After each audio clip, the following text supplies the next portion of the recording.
on another exciting episode of Starfleet Boy, where we have a casual and informal conversation about Star Trek. Today we're focused on Star Trek Prodigy's penultimate episode of Season 1, Supernova Part 1. And I'm so pleased to be joined by Marcelo. Merry Christmas. Merry Christmas Eve's Day. I like to divide all the different sections of this holiday because I love Christmas so much. So it's Merry Christmas Eve's Day, and then soon we'll be entering Merry Christmas Eve, and then tomorrow it'll be Christmas. So there's only one more sleep till Christmas, Marcelo. How do you feel about that? I feel good. I used to love. I used, you know, I used to love Christmas, but what can I say? A demon came and took my soul away, and now I'm a big fat Grinch. But if your What? soul is in the, if your soul is in the Christmas spirit, better for it. Was that a Buffy the Vampire Slayer reference by any chance? Yeah, Oh, yeah, okay. I yeah. figured. Yeah, It was. it's not. Where's Rachel when I need her? Happy Merry Christmas and Happy Hanukkah to you, Rachel. She was on a live on TikTok this morning. I was addicted to it. I was, Oh, I was really? like, yeah. So she and Susie and Ricky, who you're probably like, who are these people? They're Trekkies. Susie is Voracious Whimsy, and I forget Ricky's handle at the moment. I'm blanking on it, but Okay. he's a really cool cosplayer. I think they all know each other from like cosplaying and Trek Twitter and stuff like that. But anyways, Oh, Susie was cooking something for dinner, for Christmas Eve dinner, and so they were doing it live, and it was it's very oh, cool. compelling. Yay, Jill 47's in the audience. Surprise chat. My fingers may be a bit frozen to chime in for a bit. Stay warm, and that's okay, Jill, but I'm glad you're here. It's not a surprise. This is our regular 3 p.m. Saturday. I know it is a surprise because I haven't been consistent lately, but yes, this is our right. Just I guess we'll do the housekeeping. So this is our regular 3 p.m. Saturday stream. So it's nice to have y'all here. Oh my gosh, look, it's Rassilon Omega, which I always say Omega, but it's Omega, and the other guy, which is the other cool podcast that I'm on, which I will take this opportunity to tell everyone about. So go check that out. It's on Wednesdays. It drops. We pre-record them. We're trying to figure out how to go live together because, like I was wait a just minute. Wait a saying, minute. Wait. our things are. Oh yeah, I was telling you. I didn't tell you. There's another Doctor Who podcast that's even better than Robbie's. No, I'm just kidding. Well, That was a good one too. I only did that because I know Robbie listens to these later. Okay. Well, since you already let us in, there might be something very special coming to my YouTube channel, Balloon Head Productions, in the new year, and it might have something to do with a madman in a box somewhere. So Very nice. I'll just say that. I'll just say that for that. But very cool. So hold up, guys. I swear to God, we're gonna start talking about. I was just kidding about Star Trek Robbie's in podcast. just a second. It was a really good podcast. Yeah, in just a second. But are you a regular on like a standard podcast or like? Yeah, I'm a regular on that podcast. I haven't been able to go on because it's just been a crazy time for me personally. But yeah, that Okay. Rassilon Omega. Why are you inviting me to be a regular on your podcast too? No. I was just wondering because I didn't know that you were regular on a podcast, so that's why I was just wondering. I'm a regular on this podcast. Well, I'm also a regular on this Trek. is your channel. Yeah, So. it's true. That's true. That's my podcast. I'm also a regular on Trek Central. I guess that counts for something. So Sundays. Yeah. I'm a pretty regular with Pottery and Dom Paris and the good old Captain Jack. So yeah, that's a regular, right? That's a regular gig. So yeah, there we go. I'm a regular. Yeah, I'm a regular. All right, I think I got all the housekeeping out of the way. Marcelo, we'll give you a chance to promote all your awesome endeavors as well. You could do it anytime you want. You can interrupt me and do it now if you want to, or we can just wait till the end where we do it customarily. We'll do it to the end, yeah. Awesome. Well, let's talk about Star Trek Prodigy Supernova Part 1, the penultimate episode of the season. And what'd you think? Oh, I didn't do an episode Uh summary. oh yeah, you gotta do that for me because I'm like, Hey, what the hell is this episode about? I have no idea. real quick, the Protostar's been on this chase this whole season, trying to both get to Starfleet, but also to stay away from Starfleet in a manner of speaking, because they've got this living construct on. But things finally come to a head. They chase the Protostar to the Gamma Serpentis region of the Federation. Apparently, it's in the heart of the Federation. And when they arrive, Ensign Essentia sees her opportunity and seizes it as the Vindicator, and is able to establish hailing frequencies with the Dauntless. Too late. Everyone's trying really hard to not make it happen, but it doesn't work out, unfortunately. And so she does it, and then every ship gets possessed, just like you did, apparently, and lost their spirit of Christmas. But every ship gets possessed by the living construct and they start attacking each other. Yikes. And it's all hell breaks loose. It's pandemonium. And unfortunately, we do not know what's going to happen. We have to wait till next week. But in the meantime, in this episode, we get a couple of developments.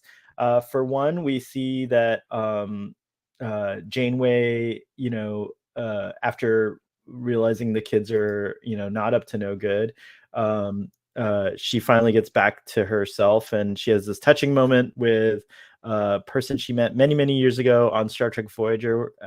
And what was her race? She was a Bernarian. Yeah, a Bernari, I think. At least, yeah, a Bernari refugee. Do you remember that episode, Counterpoint, by the way? I probably do, because guess what, guys? I made it through Voyager, and Starfleet Boy hasn't already done that. I'm still working on Voyager. It's true, but anyways, I remember that episode because it's quite superb. It has Mahler in it, and other stuff. And the actor, I found him very Okay. interesting. I can't remember his name, who played the chief inspector guy or whatever. But anyways, it's a really good No. it's a really good episode. It harkens back to some themes that reference World War II and the treatment of Jews. In this case, we're talking about telepaths, so even Tuvok has to be hidden and stuff like that. And anyways, yeah, actually, that's true. Jill points out Janeway's bad romance. We should do a watch along of that episode. Maybe we'll do that tonight if there's time. Anyways, so this young officer reminds Janeway that she helped the Bernari, and she was one of those Bernari kids. So now we know the fate of the Bernari in that group a little bit. We at least we know her fate, which we always hoped would be a good fate. So yeah, she ends up joining Starfleet, and she lets Janeway out. go. Yep, she lets her out. We get Jellicoe again in this episode, which was really fun. We get Dal kissing Gwen. Oh my gosh. Damn that Jellicoe, man. Jellicoe sucks. I love Jellicoe. He does kind of suck sometimes, it's true. But then anyways, we get Dal kissing Janeway.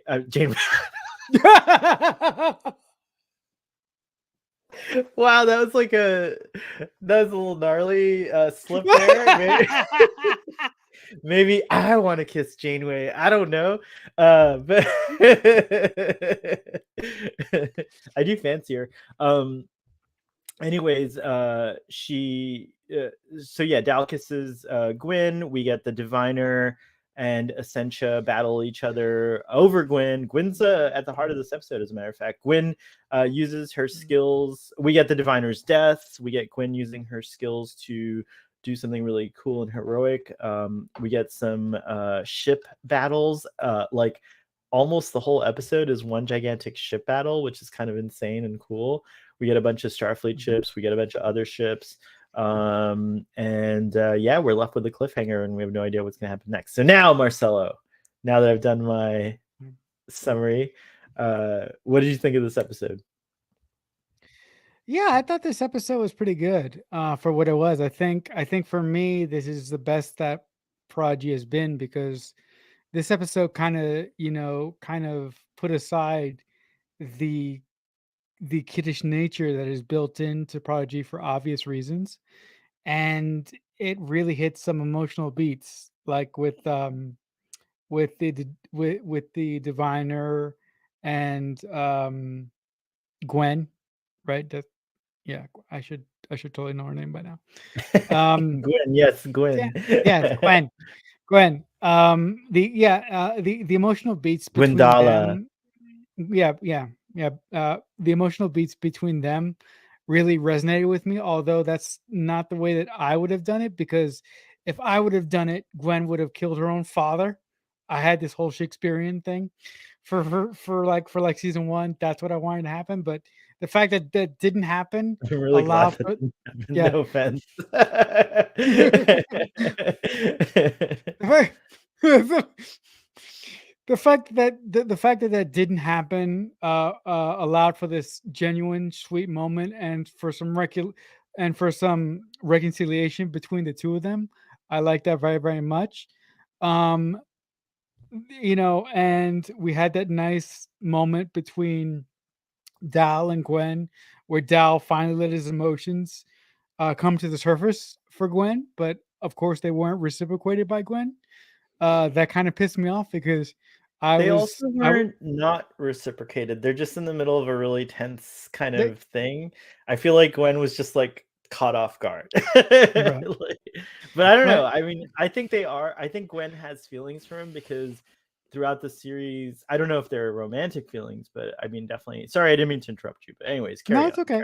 No, I know, like I no like I said, I mean I for me, again, this was the best Prodigy has ever been because of just the serious nature of it, and the fact that basically our characters could have died several times throughout this episode.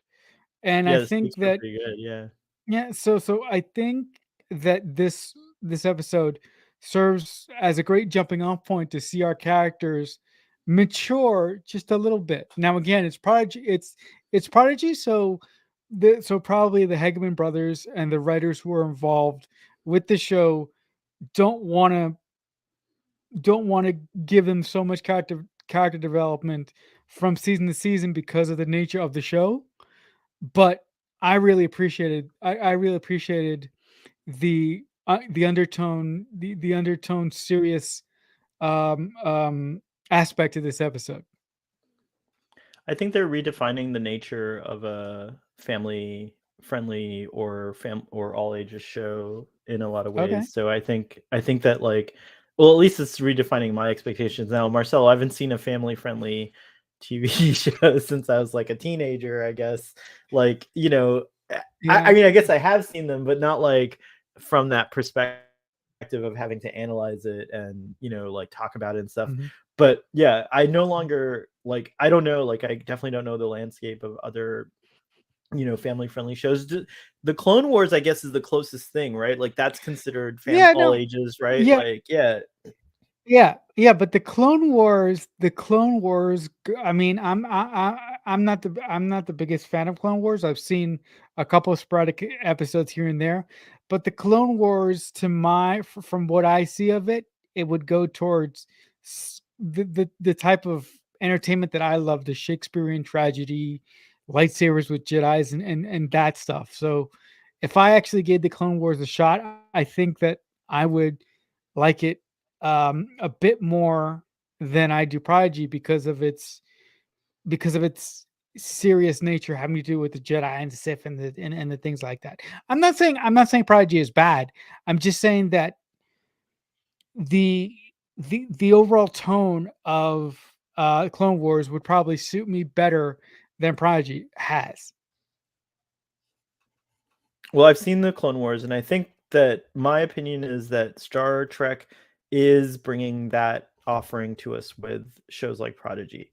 That it's bringing Okay. that kind of missing piece of like animated Trek that is family friendly, but also like impacts quote unquote canon and Hmm. like the overall big story. Because like I mean, look at this episode for example. Like we have a freaking reference to this Bernari character. That was an That is awesome moment. Like if you're a yeah. Voyager fan or a Janeway fan, like that's a big moment for Janeway, and it Yeah, was done in the show. yeah, So I appreciate it. Yeah, I think it's we're gonna see yeah. that No, this show may go on as long as Clone Wars. Like what is Clone Wars, like 14 seasons later or something like that, or yeah, it's a lot of seasons, yeah. right? 14 seasons later, but the thing that I mean, if I was ever in a room with the Hageman brothers or any of the team, You might first of be. all, They watch sometimes. yeah, They sometimes pop yeah, in these chats, like not always. my yeah, my one question for them would be, are you guys gonna age up the characters season to season, or are you going to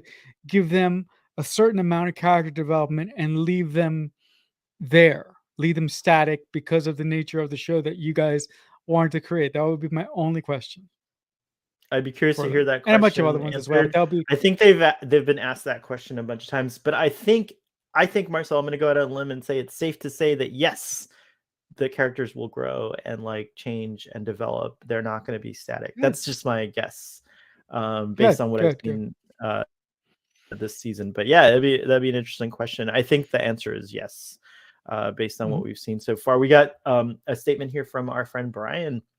You can really see the damage that the Dominion War and Nemesis have done to Starfleet culture. Everyone's fine with No attacking a shit. ship that is just sitting there. Can you imagine TNG era Picard allowing that? Brian, there's a little more context behind the protostar. They've been chasing it around. Come on, like uh, she's not just. It's the not o- like they just the found her sitting so, there. But go I ahead, mean, go the only thing I will say to Brian down there, and in our little chat bubble, is desperate times call for desperate measures. So Yeah, but no, I see what he means though. Like, there's definitely not a lot of yeah, I think that on the one hand, though, I agree with that statement because I think it reflects our own society post 9/11. Like, that sort of and in a way, it's like, yeah, like you're right. We probably wouldn't have seen quite this level of, you know, standoffishness against the other, if you will, the unknown, if mhm, you will, in the mhm, TNG era. So yeah, it is a sign of the times, if you will. And we do know that, and Brian is right because we do know that the Federation is going to kind of slip further into this like paranoid um, oh yeah, with state. the In the, snip band in the, coming up. right, with the synth band coming up and Oh yeah, everything that we see in Picard and stuff like that. So, and as a matter of fact, it seems like it just keeps getting worse for like another 900 years because then we get the burn in the 32nd century and it takes someone all the way from the pre-TOS era to it takes a crew from the pre-TOS era to remind everyone what what the Federation's all about. So yeah, there's like a yeah, definitely an arc that kind of begins like mhm, post Voyager, mhm, post like in the Nemesis in the films times that we're still right, seeing play out, and an arc that we're seeing play out in real life, unfortunately too. so it is definitely doing that. Do we want the authorities shooting fleeing suspects? I think that that they're just trying to incapacitate them, but there's a lot of ships there waiting for them. I mean, anything could go wrong. It's like, and actually, mhm, it doesn't matter now because you get this red. You get the they're all under control now, so it's going to be big. I wonder how big this battle is going to be in the history books in terms of like, we see at the end of this another ship comes, and then more ships are going to come. So I wonder how big this battle is going to be next week. It sounds like it's going to be crazy. We obviously have yeah, to end the season somehow, so I don't think this is the fact that they left this on a cliffhanger with the ship battle means I no. think we're going to get a resolution to it, but I wonder what's going to happen. Are we going to go to the future or whatever?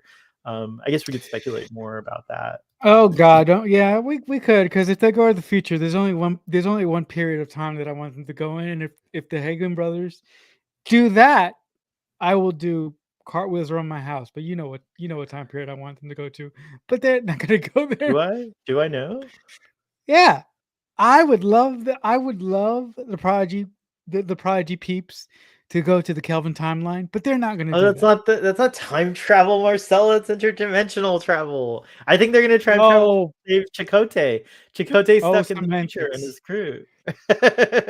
Oh yeah, oh yeah, that's right, that's right, that's right. We still have to deal with that. Yeah. Yeah, so I Yeah, think we'll see some of that. If not this yeah, season, then definitely we'll see it next season. But I think we're gonna get yeah.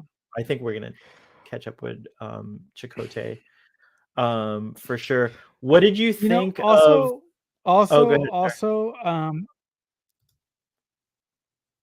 no, also, I wanted to get your take on Gwen. You know, telling Dal that because of his species, he won't be allowed into the Federation. Do you think, in this one instance, the Federation will allow what will allow Dal into Starfleet, despite the despite that he was made in a blender, basically, of a bunch of species?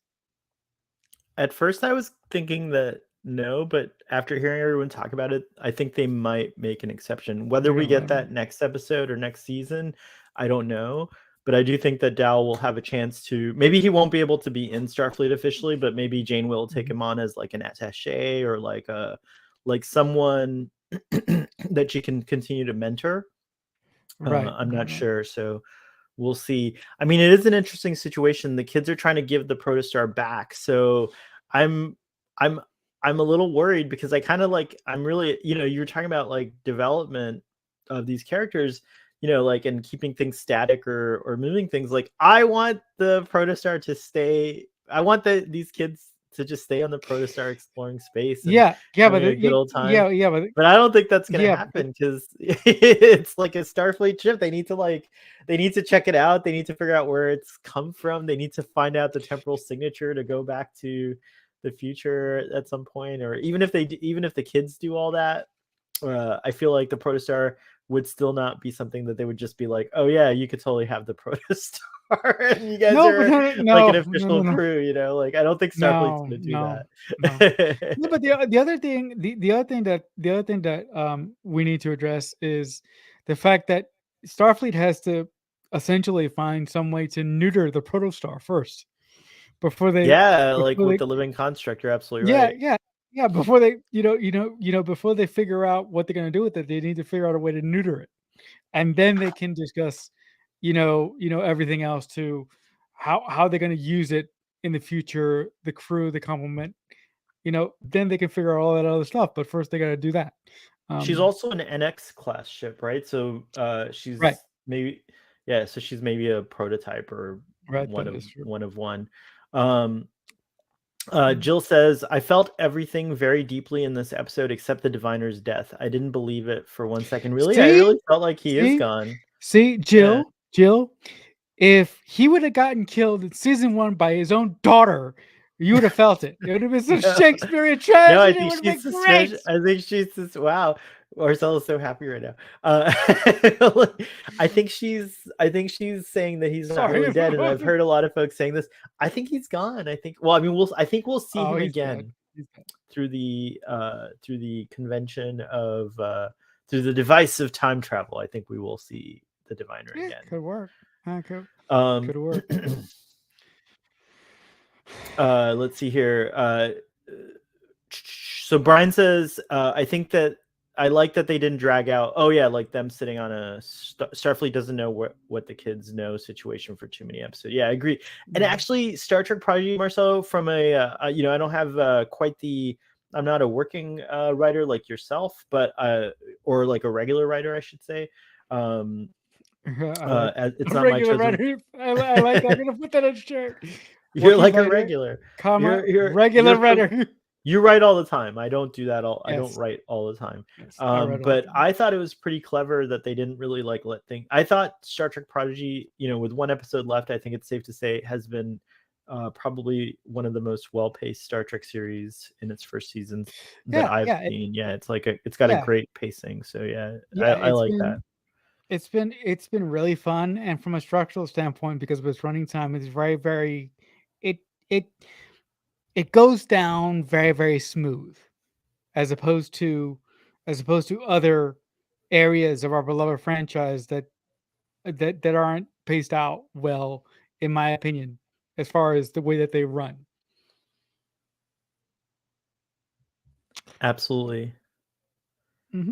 Yeah, You cut out, definitely. so I don't want to ask you to repeat yourself, but Um, yeah, I was like the audience maybe heard you, but yes, could you repeat yeah. yourself? I apologize. No, no, no. I'm like, No. I yes, just think absolutely. no, no, Pretend no, to listen no, to no. Marcelo. I was just kidding. uh, no, I just think that Prodigy is a well paced show compared to other series that we have running right now in the Star Trek universe. Gotcha. Yeah, yeah, I agree. I think I might even give them their flowers and just say that they're one of the best pace shows in modern Star Trek, Yeah. for sure, if not the Hmm. best one. Next season is entirely set at Starfleet Academy. Maybe that's Oh, that would be interesting. fun. That would be fun. What did you think of the diviner swapping sides? Brian says it keeps things interesting. I saw it coming. I always Oh, knew oh, I okay. always knew he was Well, gonna. don't. Not, I Well, don't know if he yeah, yeah. swapped sides actually, but yeah, No. yeah. Don't ask me because I would have killed that guy in season 1. So don't ask me. They did kill him in season 1 of Star Trek Prodigy. You're talking Yes, about like yes. yeah. It's like I don't know what. Okay, okay, okay. They killed him. They killed him, true. But if I was writing the episode, it's not about how he died. It's about who killed him. I would have had Gwen kill him. That's what I would have wanted, this Shakespearean tragedy. But then You're again, thinking of a it's Greek okay. Jill pointed out you're thinking of a Yeah, Greek tragedy yeah. where they all Greek die. tragedy. Like yeah, or Yes, like yes, Oedipus. I guess it's very edible, yeah, but what yes. would it be? Oedipus. Yes, Yeah, that's it's what it kind of was. an edible thing going on. Sorry, guys. I keep bringing this up. I'm sorry.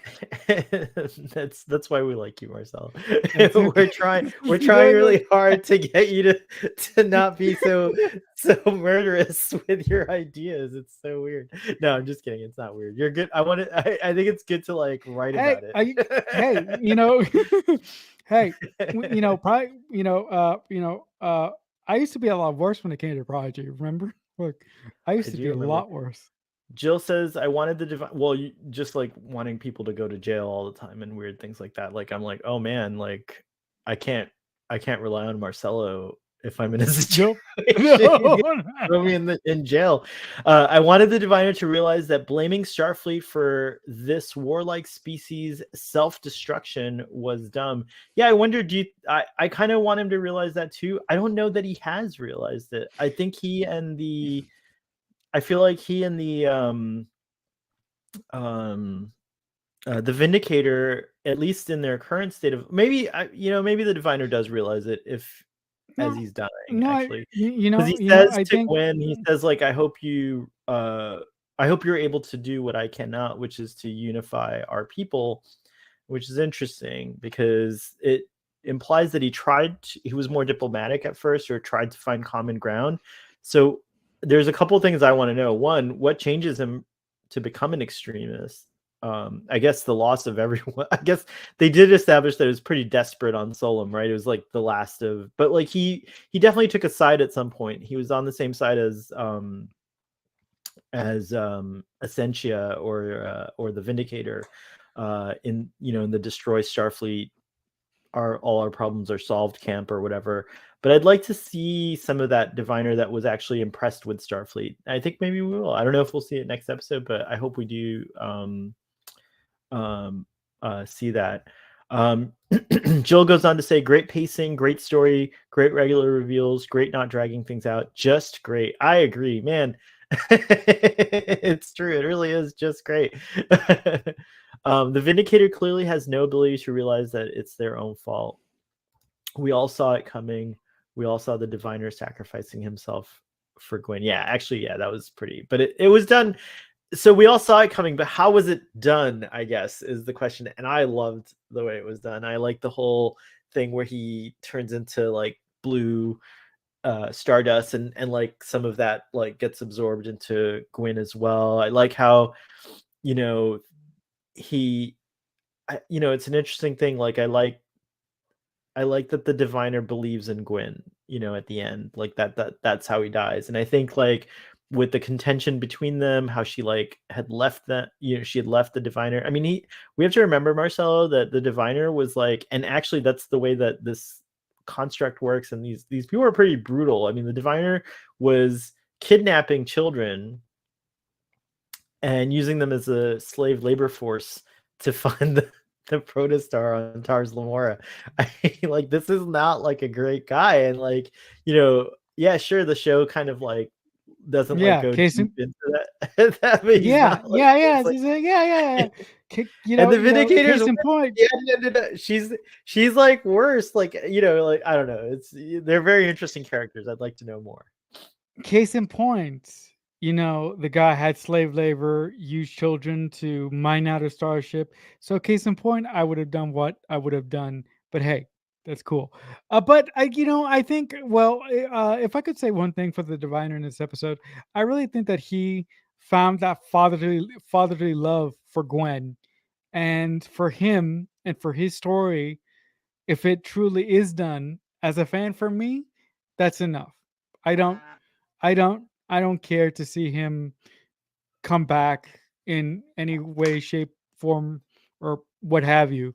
I think I think his storyline is pretty much done and wrapped up. And I think he had a nice end. Yeah, you did have a nice end. Control yourself, springtime. I think you're the same springtime that says control yourself to me on Twitter. If you're not, I'm sorry, that was very awkward. Uh, springtime says, I'm predicting that that Starfleet that made first contact was actually trying to destroy their civilization out of revenge for the attack on the Federation. That's dark. I hope that's not the case. But we do but we do have a lot of questions of causality that are now taking place, so it's going to be really interesting. Mm. Control yourself, springtime. Control yourself. Yeah, I get to say it. You get to type it to me, but I get to say it. Control yourself.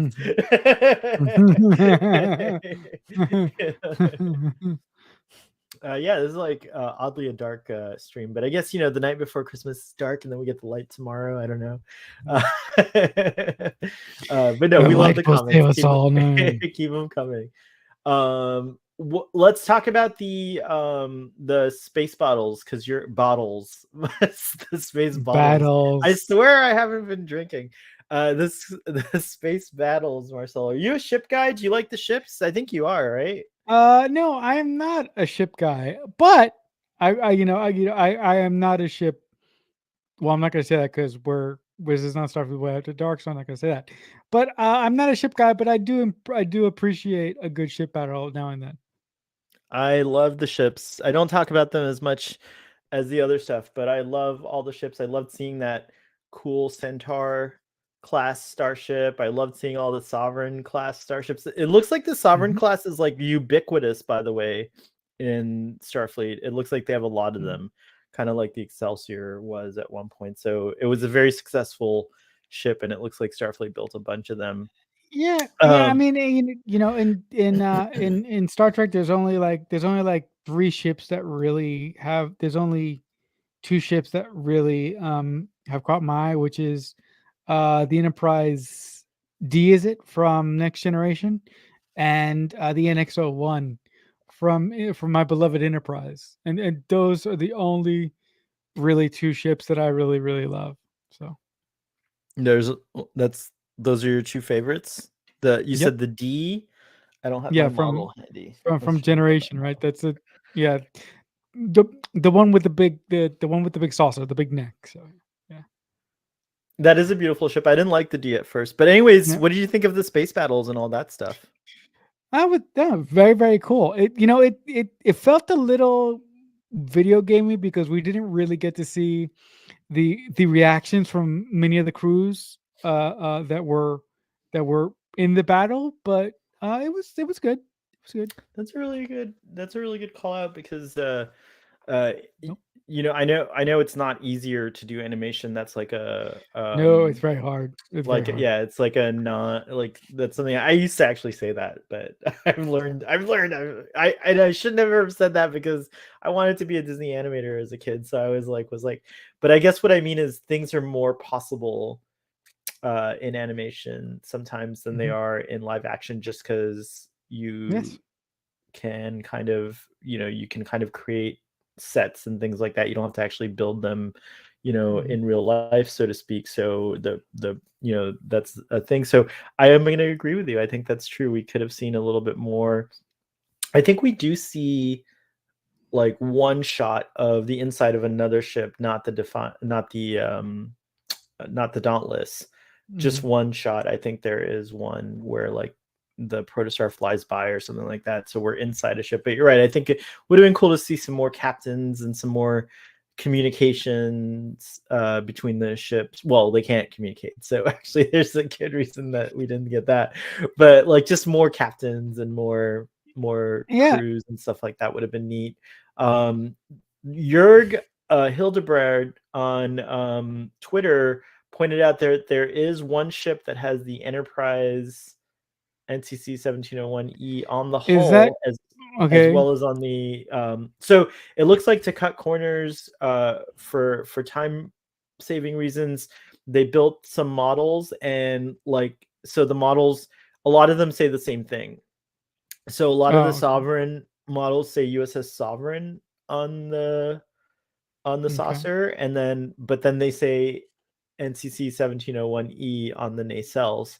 So we think that that's just it's like, oh yeah, we got to get this, produced or whatever. Like no one except that guy Jurg on Twitter is gonna zoom in and check If you every got yeah, registry and check every just like ship. that got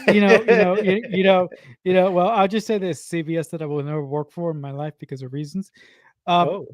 St- St- Star Trek people are like the nerdiest bunch of people ever. We notice everything. It's true. So There's the not the group to pass that one by on, but I mm, don't think they were doing that as a no, thing like, oh, no, you're right. I think it's more of a time constraint thing. But Yeah, regardless, yeah. there is one ship that says USS Enterprise and has the correct call letter. So I think Enterprise is at this battle, which is interesting, or at least Mhm, my canon, in it's canon, it's visual canon, or I guess, but in my head canon, it's not a mistake or a rush thing. I think that the Enterprise really is there. mhm. Um, Jill points out that the longest night of the year was 2 short days ago. That's true. Well, winter solstice lasts till today. I think it's like a 2 day thing. But yeah. I mean, Well, the long is the night in the winter. Remember, the Prometheus wasn't at the battle, but the Enterprise E was. Um, can you believe it will be sunset soon? Having holidays with lights around this time of year is just a brilliant tradition. I agree. I wish uh yeah, I wish those lights stayed up all the time, but I guess they wouldn't be special if they did. no, Springtime points out USS Defiant and the USS Sovereign and a lot of USS Thunderchild. Yeah, that's right. that's true. That's right. My beloved Defiant was in there. Wrecking shop. Killing some fools. That was fun. Or yeah, I don't know where I was going with that. I was like, so I have no. So yeah, I especially loved. I knew it was coming, but the way they did it was really awesome. The moment that the hailing frequencies finally open, and the living construct kicks into action. Um, I thought that was pretty cool. The way it was done, like Janeway getting onto the bridge right at the moment when Commander Tysus is like open hailing frequencies, and then the Mm, freaking Vindicator comes on, and she was really no. Jamila Oh, Jamil was really good, don't you think? Like in that scene, she's yeah, so like wicked and stuff like yeah, that, and then I yeah. loved like the animation where the construct like kind of did this thing where it sent out this like like a Pulse. pulse, and then after that, um, I want to say that the animation of the pulse might have been more artistic license, but hey, maybe we did see this thing fly out everywhere within a Mhm, radius. And then I love how like you finally see the living construct like doing its thing, and it hones in on a ship, and you see like in its space you see that ship, and then all of a sudden I think it's the Thunder Child that's the first one. It like just fires its phasers out, and then it hits a sovereign, and then that sovereign hits like another ship. It just keeps going, and it's just like I It's love like that it's dominoes. like yeah, it's like slow and deliberate. They really want the Federation to feel it, like, you know, like it's not just like, oh, let's hit their vital functions and knock them out. They're like killing these ships like slowly, and it's brutal, and you know, obviously it adds to the tension of the episode. But yeah, that was an They amazing want scene. to, That yeah, was a yeah, highlight. yeah. They want to actually twist in a knife. They want to make the Federation feel it.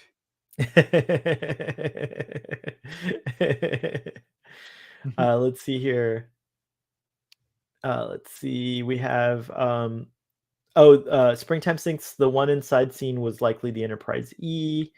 And I agree with Jill. Jurg is a gift to Trekkies. Jurg's a cool person. He's a teacher. I like everything he does, not just the Star Trek stuff. He's pretty cool. Oh wow, Springtime. I forget you're in Anchorage. Oh, interesting. Very cool. Oh, I'm sorry that it's cold though. It's much colder than right now in sunny South Florida, Marcel. It's 55 degrees Fahrenheit. So Yeah.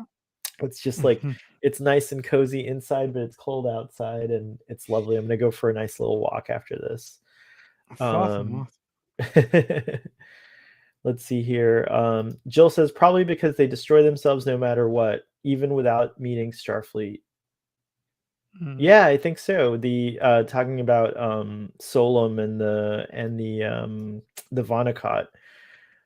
It's weird that like Starfleet could upset their balance, but it's also weird that Starfleet would choose. I don't know. There's a lot of stuff. There's a lot of questions, but I don't know if we're gonna get those answers yet. I Yeah, don't I know. mean, look, Starfleet is a wonderful, wonderful military organization, but every organization does things for a reason, and I don't think that we're going to get too far into the political reasons for why Starfleet does what it does in Prodigy. Although I would love it if we did, but I don't think we're going to get that. Um, Unfortunately, I don't know. I don't know. I mean, we'll see. What do you think? I guess we're coming up to. I can't believe an hour's almost come by. Oh, we're at 42 minutes. We're good. We're good. We have time. Okay. What did you? Let's move into the battle on the Protostar when the Vindicator arrives. What did you think of that whole sequence where basically the kids are overtaken by Dreadnought? And you See, know, I would have. not, I don't want to know See, what you would this, have done. I want to know what you thought okay, of okay. it. I mean, I do want to know what you Well, would have thank done. you, thank you. I do want to know what you would I have would have done, killed but I him. want to know what you thought of what they did. It was cool. It was cool. It was great seeing our Prodigy characters finally in some real danger, and I like what they did with it. I like that they sort of like freeze Murph with they sort of froze him to death, and he was sort of the one member of the crew that released everyone so they can make their way back to the bridge and gain some sort of control back. I thought that was interesting. Um, yeah, I thought it was good. I thought it was good. All right, now I want to know what you would have done.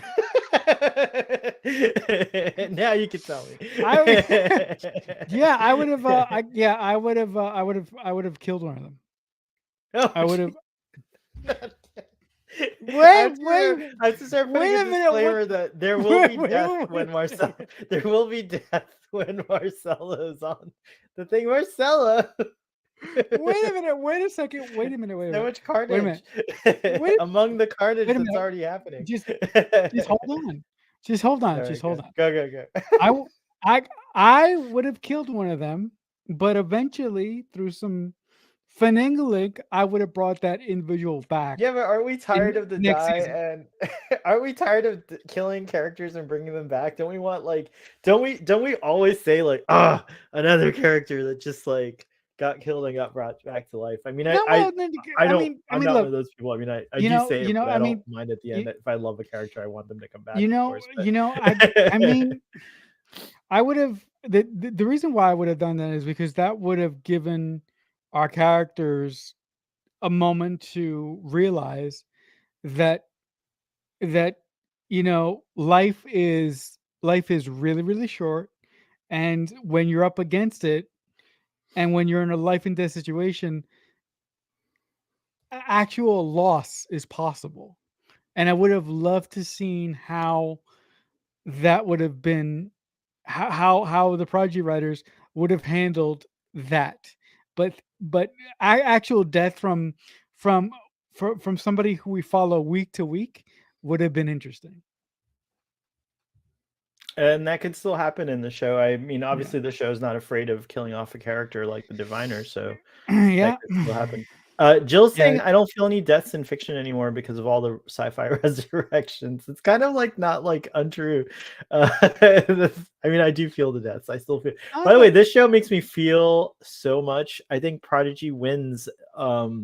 As far as modern, and I love Star Trek Picard, but this show makes me cry and get Really? teared up. Yeah, more. There's so All much right. All right. sentiment in this show, and like just All right. feels like it constantly hits me in the feels, as the kids say. We have stress-free K in the house. Oh dear, I missed out on all the fun. No, there's still lots of No. there's still lots of fun to be had. You've come just in time. Yeah, I'm killing a bunch of people left and right. So it's a whole bunch of Marcelo's fun. on a murderous rampage. Yeah, murderous rampage. Like here we got we got a fun audience. So thanks for coming, Stress UK, and happy holidays. That's pretty funny. Dreadnought Prime, the Transformer. Dreadnought's pretty cool robot. I like. I wonder if they ever do make toys, if it'll transform into different things like a table or like a coffee table. Look, Mom, here's my coffee table. It's so innocent. Oh, watch out, Dreadnought. If I were a kid and I were watching Star Trek Prodigy, I would be really suspicious of my parents' coffee table from now on. I would be like I'd be like, I wonder if that's a Dreadnought. Springtime says, being a kid's show, it will probably be a case of you shouldn't blame others for your own bad ideas and problems. I love that. That should be true in any in any show. Let's see here. I think Strange New Worlds should have learned that lesson before killing off Hemmer. I was so upset about Hemmer. No, well, do you know? Look, I'm just gonna say this one thing. So sad. Do you know why I didn't feel anything when Hemmer died? Because he had no character development. He was barely in the show. Okay. He had like 3 whole episodes just to himself. I feel like not just himself, but I do think we should have gotten more of Hemmer's story, though. I agree with that. Okay. I'll just leave it there because I was very disappointed. He was a great character. Yeah. Although the actor's going to come back, so we'll see what he plays next, which will be pretty cool. Okay, cool. I didn't know that. Yeah. Yeah, Jill, I'm in the same camp as Jill about Hugh. So I do hope they resurrect. Excuse me, Hugh. And I theorize that a Borg ship can resurrect drones, so I feel like maybe there's that possibility. I don't think we're going to see it in Star Trek Picard season 3, though. I'm not upset about that. No more Borg, please, God, no. Oh, come on, the Borg are great. Okay, Borg are great. But not in Picard season 3. Help. God, please, Terry Metalis, don't do this to me. Hugh Hemmer H is the new red shirt. Oh my gosh. What if like the Diviner's real name is like Harry or something like that? No, actually, no. Hold up. What if the Diviner's name is Harry Kim? Oh my God. No. Oh no! Everyone was thinking it was going to be Chakotay. Were you pleased that he's not Chakotay? Oh, that would have been cool. No, why would that have been cool? Like no. Cause check this out. Because okay, let's just say like the Diviner was facing off with Gwen, right? Mm-hmm. And to save Gwen, the real Janeway stepped in and stabbed the Diviner. but then to only have it be revealed that the diviner was Chakotay. Do you know how goddamn awesome and tragic that would have been? That would have been. It would have been tragic. It would have been awful. It would have been, yeah, sorry, it would have been awful. And it would have It been would have both been awful. both it would have been both awful and tragic. We got a like from Facebook. Thank you. I don't know if they were liking Yeah. what you were saying or what I was saying. That's really cool. Now my watch tells me when people interact with us on Facebook. That's pretty No, but cool. yeah. I mean, Very, very there was nice. there's a whole bunch of angles that um that this Prodigy episode could have gone down, but with but with what they came up with for me was good enough. Um, Yeah, it was pretty awesome. yeah. Um, so speaking of earlier when we were talking about development, oh hold on, let me see something here. By the way, Jill points out that Picard and Seven are Borg also, just FYI. That is true, but the only Borg that I really tolerate, that I can accept in any situation, and I'll never get sick of her, is Seven. But everybody else, Picard, I don't view as a Borg. I view him as a as a as a as a as a synth.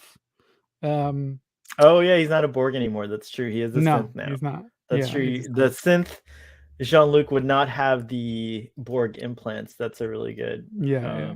really good point. Um, I put up the kiss because um, I think that that moment was really interesting, not just because of the kiss, but also because in that moment Gwen decides to tell.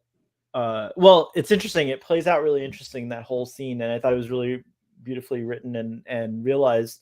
But Gwen's like, "Oh, I'm gonna go, do something about this." So she goes and she's like ready to lock and load, and Dow's like, "Listen, if we do that, there's no chance we're gonna get into Starfleet at all." And then that's when Gwen's like, "There's something I have to tell you," and then the kiss happens, and like I'm like, "Ooh, my gosh!" And then Gwen doesn't exactly reject him, but I don't know if there's something there. I don't know if she reciprocates or not. But then she proceeds to tell him about augments not being allowed in Starfleet, and then Dal just kind of has this like moment where like he feels the weight of like this thing just because of something he can't control, and he's like, everyone deserves to belong somewhere. And then he says, well, okay, fine, I can't let you do this plan because you still have an opportunity to be in Starfleet. So I'm going to be the one that takes the fall and be the one that like says, oh, this was my idea or my plan so that you guys could get into Starfleet. And I thought that was really wonderful. And if we're talking about character growth, and if we're talking about like characters not remaining static, like I don't think that's the way Dal would have been in episode 1. Like I think no. he would have had to have been coaxed into being that way. Like I think in his heart he's that way, but I don't think he would have made the initiative to make that decision on his own. And so to me that was like an amazing scene for many reasons, because one, kissing someone takes a lot of bravery and maturity as well. So like it's just showing, I think it's a great way of showing how far these characters have come since Mhm. the beginning, and I just love that scene. And so yeah, just that scene alone broke my heart in a million pieces, but it was also such a beautifully written and realized scene. What did you think? Yeah, no, actually, that was my favorite moment of the episode. Actually, because the romantic entanglement, the romantic weight in that episode, with Gwen telling Dal that that his species will never be allowed into the Federation, because essentially he's a cocktail of many different things. But Dal Well, he's an saying, "Look," augment, yeah, which there's a ban on yeah, augments, yeah. but with Dal saying, "Look, if you do this, if you do what you want to get us out of this situation, there's no way that you and everybody else is going to get a chance to be in Starfleet. So I'm going to do what a captain should do, and I'm going to put my life on the line for everybody else under my command." So I really love that moment. And like you said, that shows that Dal has grown from episode 1 to this episode, and I would just like to see that growth continue. So yeah. Right on. All right. Well, is there anything else that I think we covered just about everything in this episode. Yeah. Audience, let us know if there's something we did not talk about that you guys would like to talk about, but I think we covered it all. Yeah. Predictions for next week, Marcelo. Let's hear your wildest murderous No, stories. no, Oh, I I got a text message. We didn't talk about Gwen and the translation stuff, so we got to talk about. Let's not do predictions for next week yet. okay. But that was another example of like a really great thing. You know, Gwen, I feel like to me, Gwen's kind of always had like a maturity to her, but she's definitely learning things. It's not Yeah, like no. she's a static character either. Out So of, she had that out maturity of piece already. But yeah, go ahead. Sorry. I'm sorry. Out of all the Prodigy characters, Gwen is the one with the most maturity because she was basically raised by a murderous psychopath. Um, He stole her childhood, I guess, in a way, which is kind of sad. uh-huh. But I like her line in this. I like her whole perspective. Actually, she still loves her father, even though he's a monster, basically, essentially, which I think is like an interesting thing to put out there because it's transforming. She's not like saying he wasn't, but and especially in the statement where she says I love this part where she's like, my father taught me all these different languages so I could pit species against each other, because that was the reason Mhm. he, like on Tars Lamora, they didn't allow a translator and they wanted people to not understand each other, and Gwen's purpose for learning all these languages, according to the diviner, again showing what an awful person he has become, was to pit species against each other. So here she uses the skill that she learned for doing bad stuff and uses the same skill to do something really great. And I love that. I love the whole scene where the Klingon captain, in a typical Klingon style, pretends like they don't care, but then they show up, which I love that. That's Klingons to a T. The Vulcans show up. There's like, that freighter that Okana has shows up and everything. And um, as we learned from Tex Trek's Gornegs last night. But anyways, lots of people show up to help, and I thought this so moving that all they're doing is like blocking the weapons from the other ships so that they could buy them time to escape and Sometime, yeah. abandon ship or whatever. Yeah, it's so cool. It was Yeah. really beautifully done. So thanks, text message audience, for reminding me of that scene. But yeah, Marcelo, your thoughts on that whole thing? Yeah, no, it was a great moment for other species in Star Trek to understand. Listen, if we do not help the Federation right now, things that may happen in the future could be worse because the Federation isn't around. So it was nice that the Klingons and other species could put away their bias for the Federation and come to their enemy's aid, essentially, to prevent everybody's mutual to prevent the destruction of a really really good organization with some skeletons in their closet via the Federation. Yep. Very nice. Stress Free K, there is an Avatar stream with me and Trek on the Tube, which I think you will enjoy immensely after you watch the film. I hope you enjoy it. I hope you're watching it in 3D, not to push you into watching it a certain way, but if you have a good 3D theater in your town, and if 3D doesn't bother you, I highly recommend watching it in 3D for Avatar. But check out our stream on it's on Trek on the Tube's other channel, ABTG. Okay. Yeah, did you know he has another channel? No, I did. No, I Don't didn't know. I promote it. just It's fine. Just don't worry about it. okay. No, I'm just kidding. I'm teasing. I'm teasing. I do want to say though that Trek on the Tube is one of my besties, and I do tease him a lot. But it's Yeah, not. he's your It's not like, guy. He's your yeah. He's one of yeah. my guys. You're one of my He's your guys too. guy. I have a lot of guys, Yeah. but and gals. I have gals too. But anyways, he's one of my gals or No. guys, and and I just wanted to tell a funny story. I started a company this year called Malt Shop Media. I'm not trying to promote it too much here because this is our Star Trek stream. But he What is it? but we sponsored Malchop Media sponsored an ad on his channel, and his mom wrote to him saying that she hated the ad, she hates his beard, she she hates all this stuff. So I got him in trouble with his mom. Oh my god. For doing this ad. But go check out his latest review. He did his review on Star Trek Lower Decks, which dropped. But going back to this, Jill, I'll tell you all about it. I'm so sorry. I've been so busy. What is this? What is Mill Shop Media? I want to know. I'll tell you later. I don't want to talk about it on the start. Okay, Fine, I'll talk about it real quick. Everyone go to Malchop Media on Twitter and follow us. It's a basically a media company. So we do photography, visual assets or visual content, graphic design, things like that, and then coaching and YouTubing and podcasting stuff. So yeah, it's basically what I just do. It's just now it's organized more, so it's nice. Okay, cool. Let's see here. I know why. The kids have suffered way too much betrayal and abandonment and heartbreak. Someone needed to feel a bit better about it. There you go. There we go. There you go. And awesome. It looks like Stress Free K is going to see it in 3D, so that's pretty cool. I want Starfleet Boy to be financially viable so he doesn't monetize his channel. Wow. Thank you. I think monetizing is not a problem, though. You can monetize and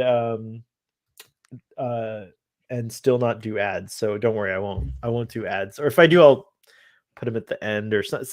We'll have to figure out a way if I ever do ads. We'll get to that point if we'll figure it out. We'll do it as a mutual discussion between the audience and me if we ever get to that point. So on that note, please don't forget to like, subscribe, and share. So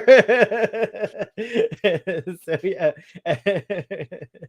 But yeah, we'll always have a podcast version too. I don't know how the ads work because I pay to have no ads on everything, so I'm not exactly sure if there's ads. I think YouTube puts ads on these, if I'm not mistaken. They put them on at the beginning or something like that, and they make money off of those. But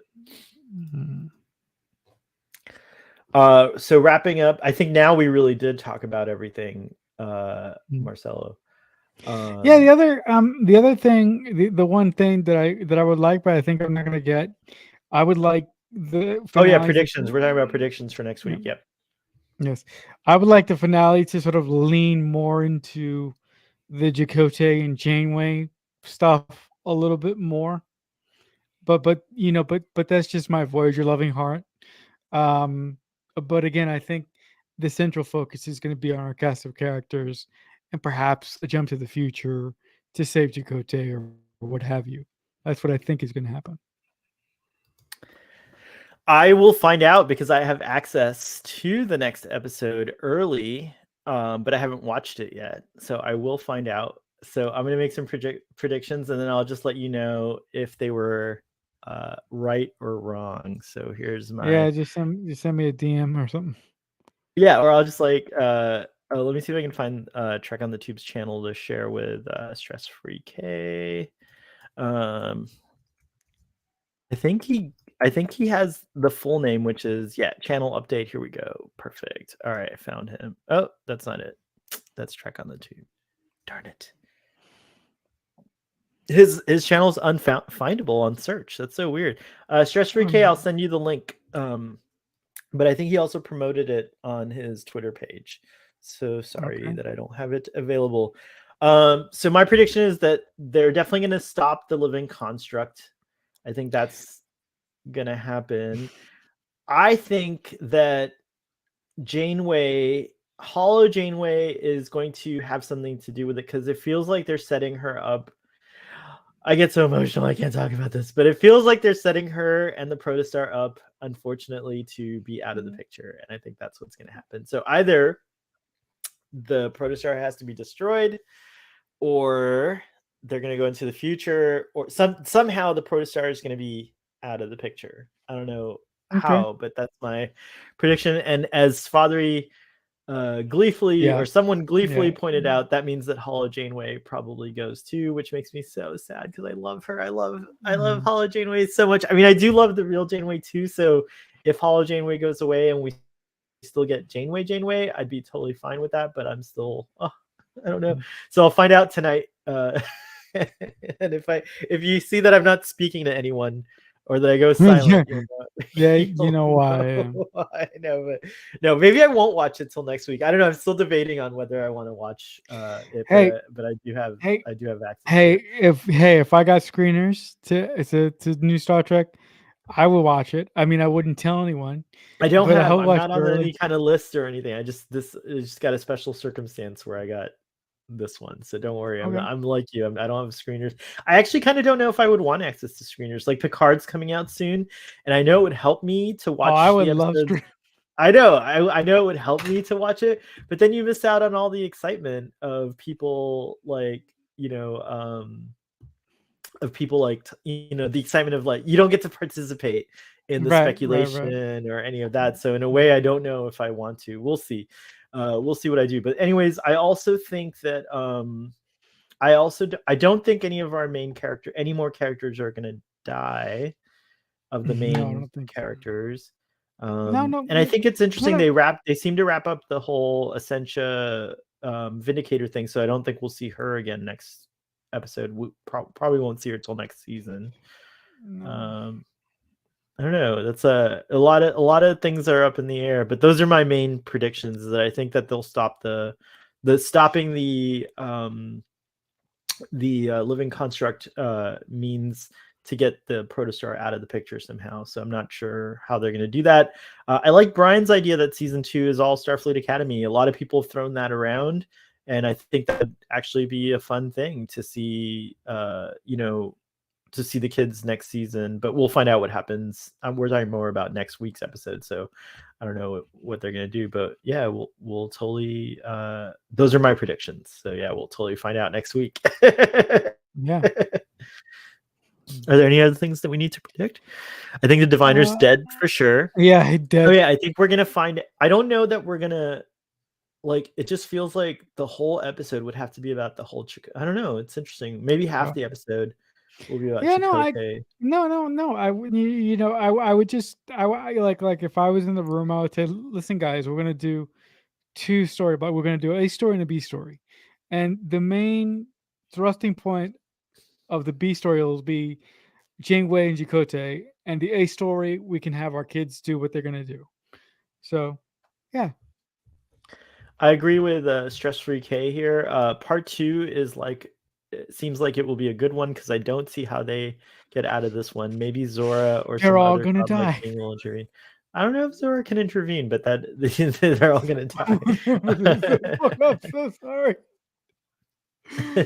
Oh, Starfleet Boys never gonna be back again. No, you can still come on. I might set some ground rules though. Just No kidding. killing. I might be like, Marcelo, can we talk about something else? But but anyways, so much fun talking about this episode with you. Marcelo, can you tell folks where to find you and what's going on in your oh, we didn't give it a rating. Oh my gosh. My rating is 10. Should we rate both part 1 and part 2 at the same time, or No, so I it's a know. Actually, tentative no, 10? No, no, just do a no, 10.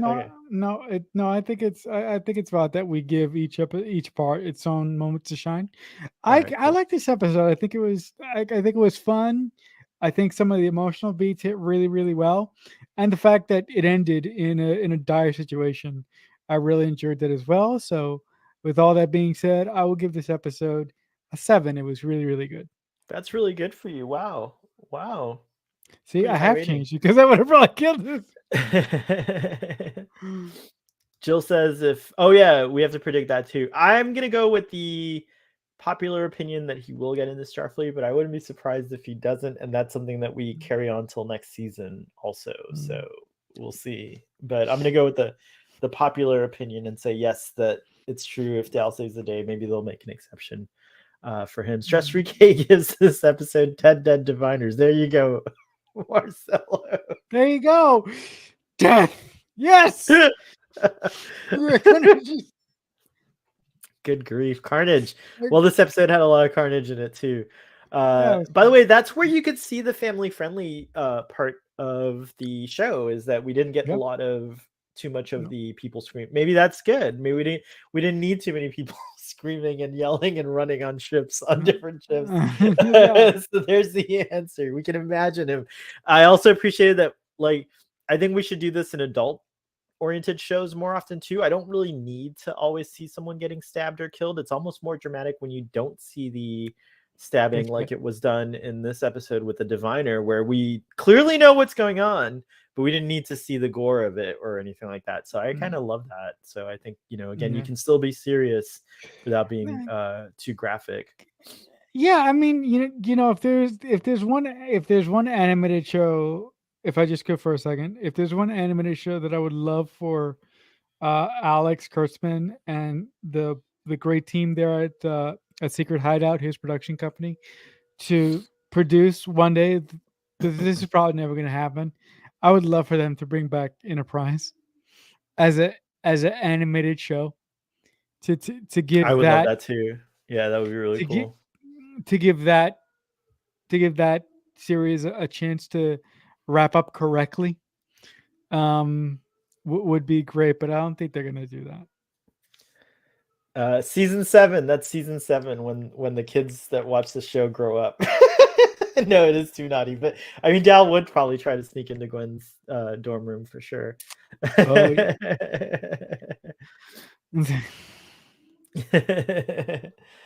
All right, guys.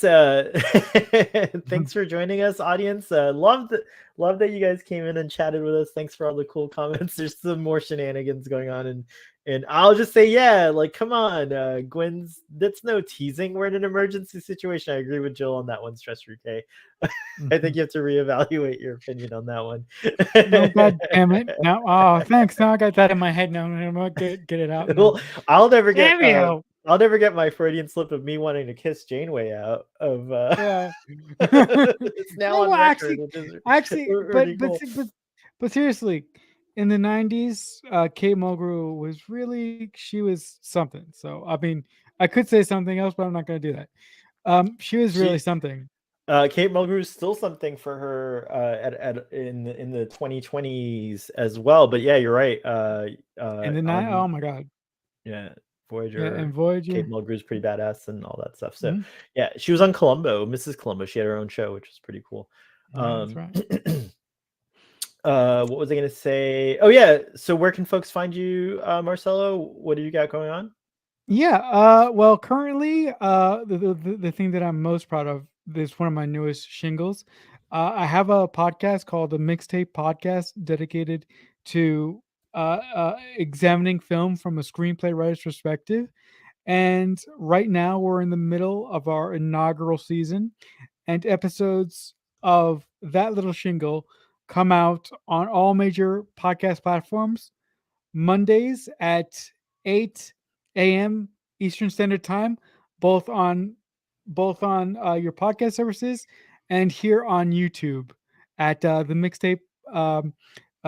mixtape podcast. So if you guys could either go and subscribe to that show on a standard podcast service, or come here on YouTube and give us a subscribe and check us out and to see what we're all about. But if you want to check out my other stuff, the best place to do that would be on Twitter.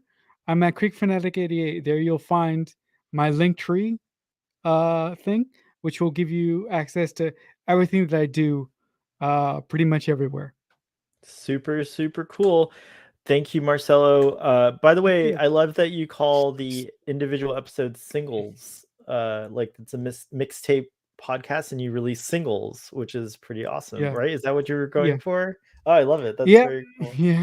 Yeah. That's very, very cool. Folks, thank you so much. Merry Christmas. Happy holidays. Happy Yule. Whether you celebrate or you don't celebrate this time of year, and the many different holidays and festivities that occur all around the world this time of year in the winter, I still wish you a lot of love and joy and happiness all year round. And Marcelo, Merry Christmas. Thanks for coming. I love you. I love the audience that comes back and hangs out with us. I just, yeah, super. I'm not gonna get too too sentimental here. So I'll do some housekeeping and say that yes, there will be no Trek Central stream tomorrow because it's Christmas. But they'll be back. We'll be back Sundays, I think, starting next week. Although I'm not sure if I'm back. Yes, I think I'm back. I think I'm back by then. No, maybe I'm not.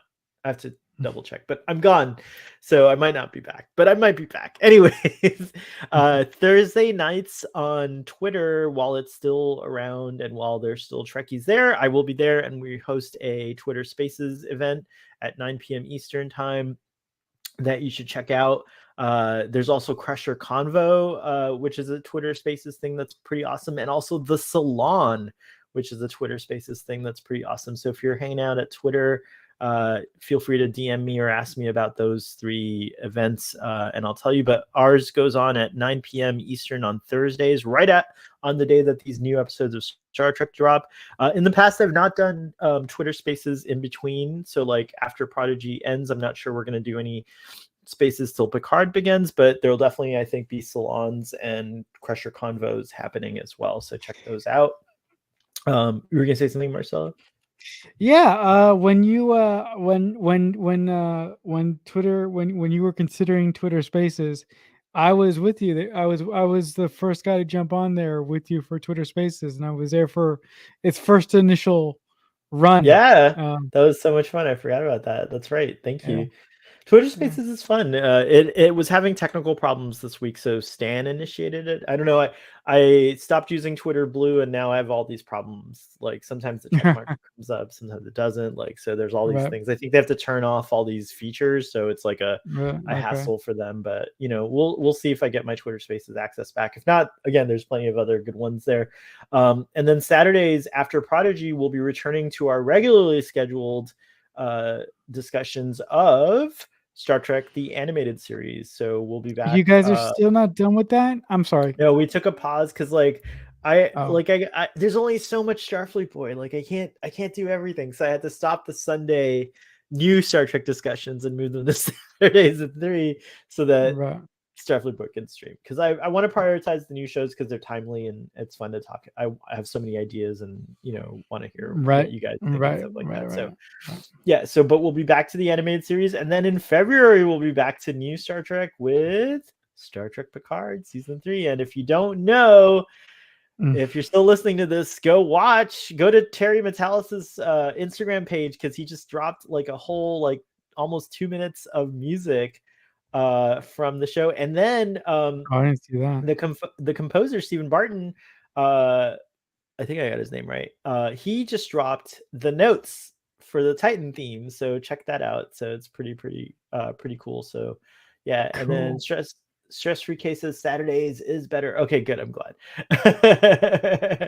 And then I think that's all the streams we're doing right now. You can find me on various places, including Twitter, TikTok, Instagram, and Facebook. So come and check it out.